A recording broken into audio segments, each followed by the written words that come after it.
largo de la historia santiagueña, las voces de los autores nativos han expresado sobre su tierra, pero también sobre las problemáticas que lo abordan. Cada obra literaria es un grito para que el resto del mundo conozca sobre su cultura, su geografía, sus necesidades, luchas y, por supuesto, sus opiniones y pensamientos. Dentro de este marco se circunscribe la literatura de dos grandes agrupaciones santiagueñas, cuyos integrantes han aplicado en sus escritos aquellas ideas que rondaban en sus cabezas.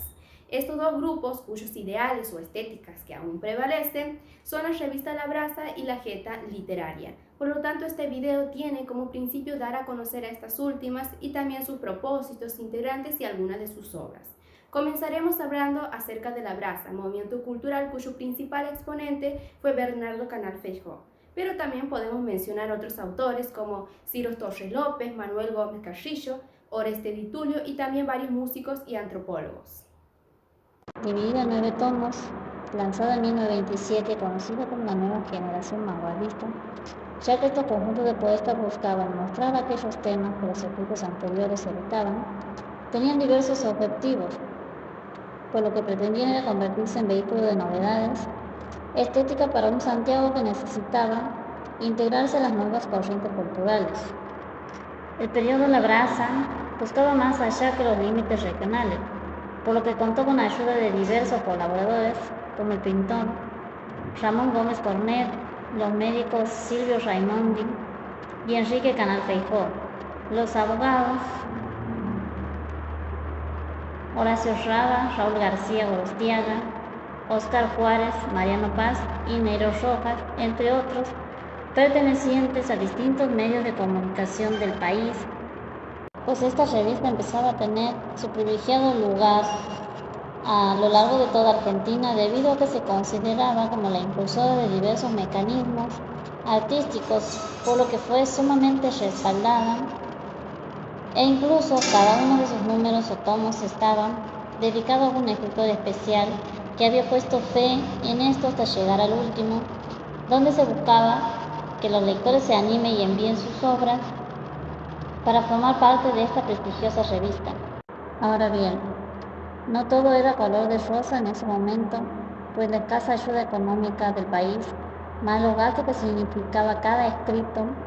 no lograba estabilizar la situación en la que se encontraba, por lo que en 1928 dicha revista dejó de existir.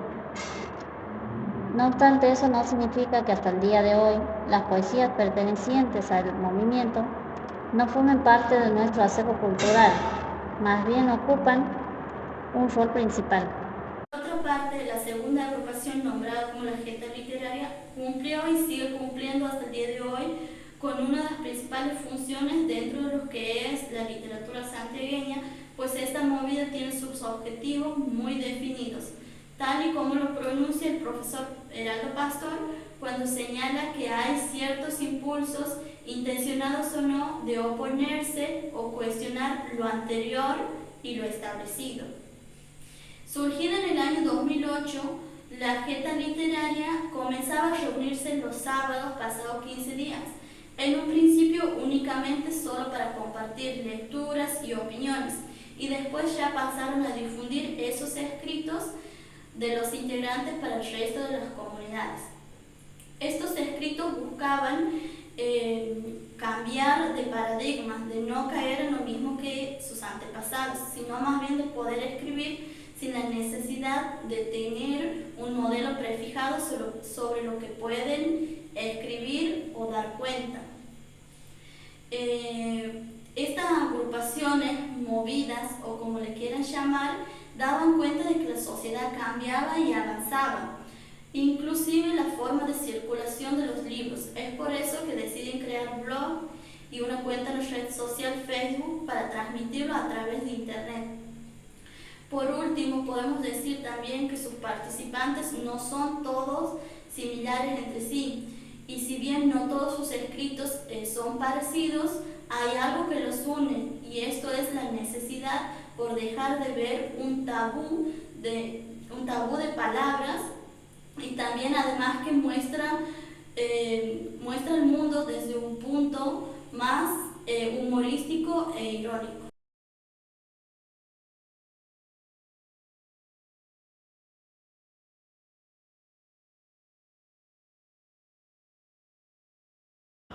Dentro de estos últimos podemos nombrar a Andrés Navarro, Juan Anselmo Leguizamón, Juan Manuel Aragón, Luis María Rojas, María Julia Jorge Aguad, Néstor Mendoza, Verónica Picela y Diana Belausti, que es de quien nosotros vamos a hablar. La llegada y la permanencia de Diana Belausti en la agenda literaria fue sorpresiva, pues el género que aborda no era ni aún lo es tan común en Santiago del Estero. Incluso podemos decir que dentro del género mismo del terror, Belausti aborda con preferencia un subgénero que es aún más infrecuente en Santiago, el gore. A diferencia de sus colegas, los escritos de la autora son los que más se asemejan a la estructura clásica al momento de escribir los cuentos. Pero esto no quiere decir de que la autora no esté en acuerdo con los ideales del grupo. Al contrario, dentro de la narrativa de Belausti podemos ver cómo manifiesta cierta ironía, burla hacia los cánones establecidos, además de cuestionar y mostrar las imperfecciones de la sociedad. Sus obras son centradas mayormente en la mujer, que tiene un índole especial, pues aborda las cuestiones de género. Tal como lo vemos en Mujer Perro, donde nos encontramos en un principio con el diálogo: te juro que voy a cambiar, lo que da a entender la pelea de pareja que da vida al texto. En este se nos presenta un hombre quien disfruta del poder que tiene sobre su mujer, su amada, tratándola de mala manera e incluso aplicando golpes a la misma. Sin embargo, él lo considera gracioso. Considera gracioso cómo domina a su mujer, por lo que se da una suerte de analogía entre un amo y su perro, quien debe respetarlo, pues lleva a pensar en el animal fiel que se somete a los golpes y caricias de su amo. Sin embargo, la acción que va a desencadenar la dramática metamorfosis es justamente la caricia en la cabeza de su mujer, luego de tantos golpes y humillaciones. Esto acciona un crack que la hace consciente de su condición de perro y al mismo tiempo la enferma de rabia. De modo que esto último, la rabia, aparece como transformadora de esta conducta normal,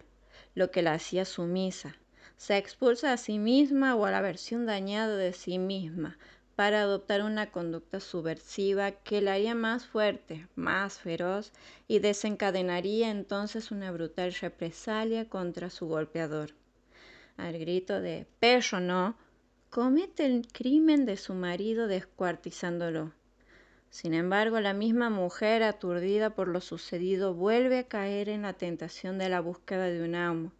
quien le dé una paliza para entender ciertas verdades o una caricia en la cabeza como si de un animal se tratase. Por lo que el cuento termina con la mujer yéndose de su casa, limpiándose la espuma que le salía de su boca como si fuera de rabia, y un bolso gigante que contenía la mano de su amo, por si la llegada del próximo tardaba mucho y ella necesitase un mimo en la cabeza. Volviendo a las temáticas trabajadas por La Brasa y su forma de cambiar los ideales de la sociedad, les presentamos la poesía del director de La Brasa, el ya nombrado Bernardo Canal Frijó,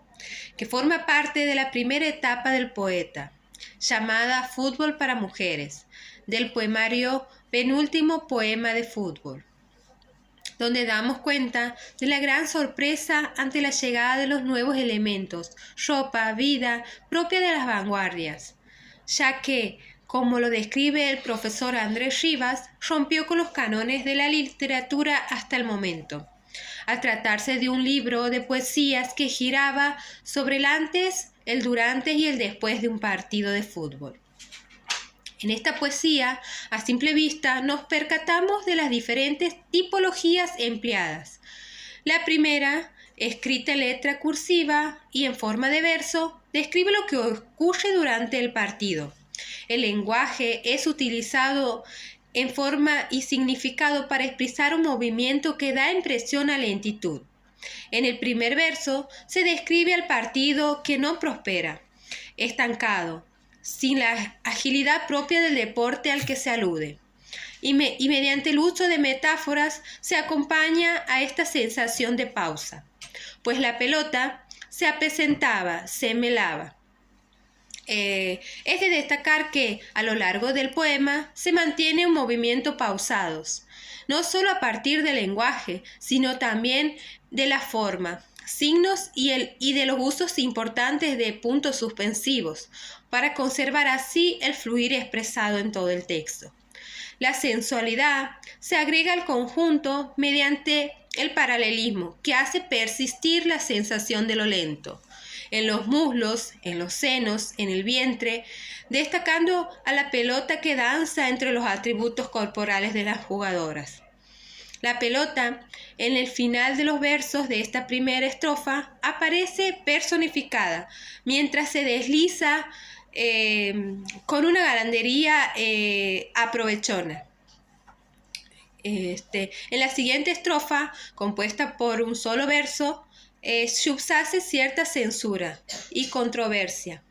En un deporte que ve con mala cara la incorporación femenina, esto queda plasmado en la descripción del roce corporal, típico del juego, y que el yo lírico describe como un abrazo lésbico inaceptable. En este punto cambia la tipología y el estilo. La escritura se resalta, la escritura en prosa y en imprenta, marcando el final del juego y el inicio del medio tiempo. Aquí se expone el interés real del público, no por el deporte en sí, sino por las mujeres que despertaban diversas sensaciones. En simples palabras, Bernardo Canal Frijó, propio autor de Las Vanguardias, nos muestra mediante el yo lírico la censura, el tabú del fútbol femenino e incluso la atención más bien inclinada a lo sexual que a lo deportivo. Una poesía transgresora, típica de las vanguardias, que se expresa rebelde ante los valores morales y estéticos de la época. A modo de conclusión grupal, podemos decir que es así como nos damos cuenta que estas dos agrupaciones significaron un gran y prestigioso cambio en la sociedad, no solo santiagueña, sino también a nivel nacional, pues sus obras daban a conocer aquello que no tenía voz, que era censurado, tapado, silenciado, o más bien considerado tabú para ser publicado o hablado dentro del canon literario, por lo que cada uno de los integrantes, tanto de la Brasa como de la Jeta Literaria, significaron grandes ídolos para la población porque se animaron a hablar de aquello que nadie hablaba. A mi modo de ver, considero que a lo largo de la historia de nuestra provincia, fueron muchos los escritores que quisieron cambiar aquello que creían que no aportaba al desarrollo social y cultural. Por esto es que se consideran precursores a los miembros de estos dos grupos, es decir, tanto de la Brasa como de la Jeta Literaria. ¿Pero por qué? Pues porque con su manera de ver el mundo, lo que lograban es que la sociedad pueda dar cuenta de aquellas problemáticas que no eran dadas a conocer fácilmente. A lo largo de la lectura de ambas obras damos cuenta de que de alguna u otra manera en ambas se hace referencia a la cuestión de la diferencia entre géneros y sobre todo en la asunción de la mujer. Mientras que en Fútbol para Mujeres el Canal Frijó hace referencia a la sexualización de la mujer durante un partido de un deporte mundialmente conocido, pero que se consideraba malo si el mismo era practicado por el género femenino. El Mujer Perro nos muestra a una mujer sumisa, sometida al maltrato por parte de su hombre, pero que si bien intenta escapar de esa humillación, termina volviendo a la misma, ya que consideraba parte de su vida. Bueno, a modo de conclusión puedo decir que la cultura, la geografía, las palabras, la forma de comunicarnos y la sociedad en sí sufren cambios rotundos que muchas veces suelen traer consigo temores y problemas que son difíciles de resolver. Sin embargo, con la aparición en primer lugar de la Brasa, seguido de la Jeta Literaria, sirvió para ayudar a entender estos cambios y a aceptar la evolución como algo positivo para la sociedad. Teniendo en cuenta todo lo tratado a lo largo del video, considero que estamos frente a grandes autores destacando su valentía por tratar temas considerados tabú o incluso burlarse de aquellos textos que se encuentran dentro del canon literario, de concentrarnos en temas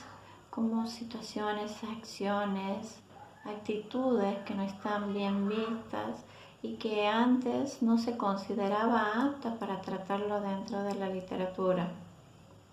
Si bien hoy en día, en el año 2022, estos mismos temas siguen siendo difíciles, estas situaciones siguen siendo difíciles de tratarlas, pero no pierdo la esperanza de que en algún momento podamos ser libres, tanto como escritores y como lectores, y dar voz a aquello que tanto estuvo oculto. Hablándome un poco de las obras analizadas, veo en común algo de ironía, pero a la vez algunas moralejas en cuanto a cómo era, y en algunas partes continúa siendo. La relación entre las personas, donde siempre, tal vez, el foco de atención no está en la persona que sufre los daños, sino en quien lo hace,